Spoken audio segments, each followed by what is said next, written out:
Hi all, here's a quick introduction into the world of algebra, more specifically using pronumerals and building some expressions and equations. Alright, let's start out with a bit of terminology. Now up here on the right you can see an equation, 5c plus 10 equals 31. Now when people are starting out in algebra, one of the most common things they say is, but why do we need letters in place of numbers or in maths? Well, don't think of them as letters. All they are little placeholders. They're actually called pronumerals, but we'll get to that in a minute. Pronumerals, which means in place of numbers. Now, when you're starting out doing a little bit of this, you'll see it in primary school. You'll see boxes or question marks or pretty shapes or something like that. And you've got to figure out what that pretty shape is. Well, that's all we're doing with pronumerals. We are putting them into equations that we can solve. So we can model, and that's what algebra is all about, model and plan and predict what's going to happen. Ultimately, you'll be able to figure out what the C equals in this equation. I'm not going to do it just yet. We're just going to worry about the terminology. So let's get on to that. First one, variable. Now you often see that written, but the more correct term is pronumeral. Okay, so pronumeral literally means in place of a number. So a pronumeral in that equation is the C. Now that C has a coefficient. Now the coefficient is a number that is attached to the pronumeral. Now you can see there the number that is attached to the pronumeral, the C, is 5. Okay, next one, constant. Now constant is literally that, something that cannot change. All right, now the C we don't know the value of, but C can be anything. The 10, 10's always going to be a 10. The 31 is always going to be a 31, so there are two constants. Technically, the 5 is a constant as well, because it can't be anything other than a 5, but because it's attached to the pronumeral, that turns it into the coefficient of the pronumeral. Okay, so the constants are just 10 and 31. Now we start putting it together. Terms, okay? Now there are 3 terms in this one. 5c is a term. 10 is a term, and yep, you guessed it, 31 is a term. Terms are always separated by pluses and minuses and equal signs, and sometimes divide bys. Okay, but we'll get to that a bit later on. Not always divide bys. Sometimes you can use divide bys as a fraction. Sometimes you have to use it and separate it with a complete term, but we'll talk about that later on anyway.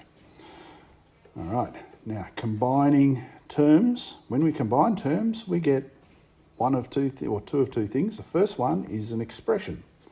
So you notice what's combining 2 terms on the left side there. 5c, and you've got plus 10. Okay, combining those two, you get an expression. So an expression is just a collection of terms. An equation, on the other hand, equation has an equals sign. So our full equation is 5c plus 10 equals 31. Notice the difference between the expression and the equation? The equation has the equal sign, the expression doesn't. Okay, so if it doesn't have an equal sign, then it's an expression. If it does have an equal sign, it's an equation. All right, now we've got our terminology set. Let's start building some expressions and equations. Got to go through a couple of things first, just for a change. First, always start with the pronumeral. Okay, so when you're writing these things, always start with the X, the Y, the C, whatever it is. Second thing, make the pronumeral relevant to the question. Okay. Most commonly, you'll see x's and y's. Now, that refers to the Cartesian plane. You've got your x-axis, you've got your y-axis. That's for predicting things there.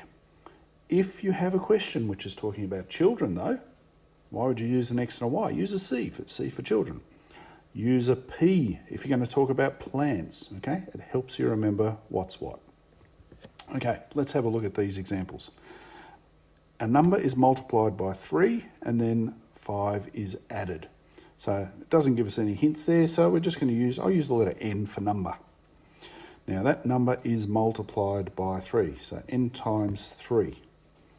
In algebra, we've got a better way of writing that. We don't like timeses anymore. We get rid of as many things as we can. So we'll get rid of our times. We can write that as 3n. Okay, that 3 becomes the coefficient of the pronumeral n. That's like saying 2 times 3 and 3 times 2. They both equal 6. Doesn't matter what order they go in. So it looks better, looks neater if you just write 3n. All right, so you've got the number times 3, which is 3n. Then 5 is added. So you've got a plus 5 on the end. Bingo, one expression straight away. Second example, a number minus 6. Now I could use n again. I'm going to use x this time. So x is our number minus 6. Oh, that's an easy one. Easy, x minus 6. Third one. Hey, this looks the same. A number is taken away from 3. It's not the same. Please don't get sucked in. See these two words here? Away from, taken away from, the 3 words if you must, is taken away from 3. That means we're going to write this backwards. So we'll start with our n. There's our n for number. Is taken away from. So that means it's going to come after what we had. So it's taken away from 3. So put the 3 out the front. And minus. Okay. Really important to read that round the right way. As soon as you see the words taken away from, that means you have to write it backwards. All right.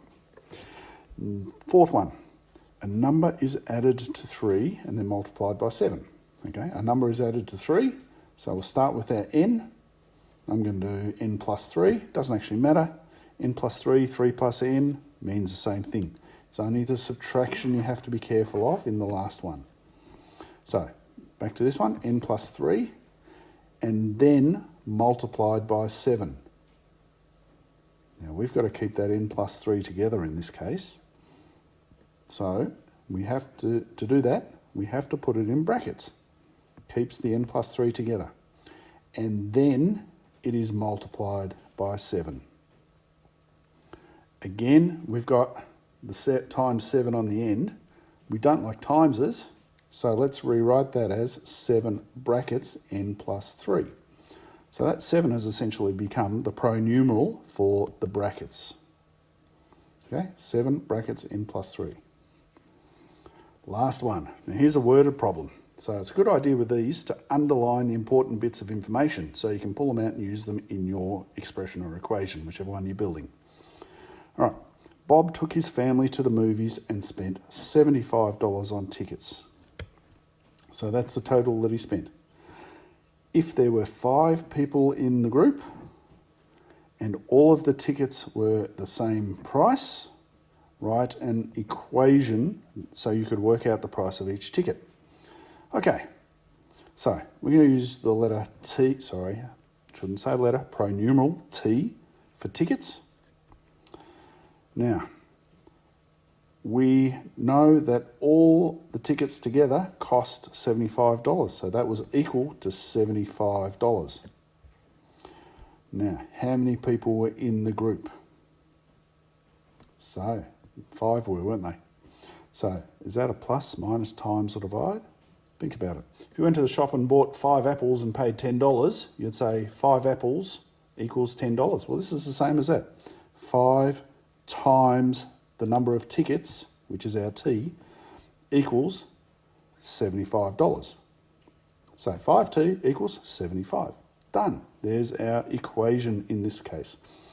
Later on, we're going to talk about how to solve equations, and you'll be able to work out the price of each ticket.